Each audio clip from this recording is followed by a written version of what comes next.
ఎన్ని రోజులు ఇట్లా? అసలు నాకు అవసరమే లేదంటే మళ్ళీ ఎన్ని రోజులు అంటావు ఎందుకు? నీ దగ్గర నేను ఉండని చెప్పిన అన్నిసార్లు. ఉంటున్నా ఇప్పుడు ఎలాగో నాకు అలవాటు అయిపోయింది. కానీ లైఫ్ లాంగ్ ఉంటావా? ఉంటా. హ్యాపీ ఉన్నావా?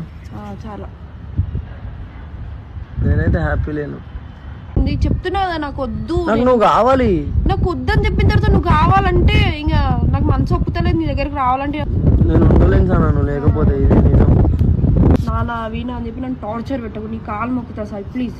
నేనే మొక్కుతాను నీ ఇట్లా చెయ్యకు సార్. రాకన్నా ఎందుకు? మంచిగా వీడియో చేసుకుందాం, మంచిగా ఉందాం.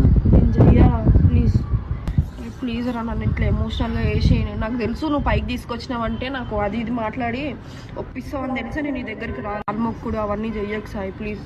నాతో కాదు, నన్ను ఏడిపియకు. ఇంకా మళ్ళీ చెప్తున్నా. ఎందుకు ఏడుస్తున్నావు ఇప్పుడు? లేదు సాయి నాకు వద్దు నువ్వు అని చెప్పి నేను 100 సార్లు చెప్పిన తర్వాత ఉంటా అని చెప్పినావు కదా. నేను లేకపోతే ఉంటా. ఎందుకు ఏడుస్తున్నావు మరి?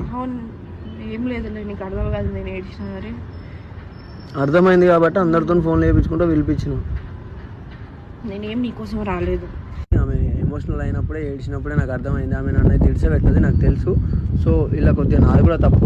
ఫీవర్ వచ్చినప్పుడు నేను రాలేను, కొద్దిగా నేను దూరం ఉండే. సో అది నాది తప్పు దాంట్లో.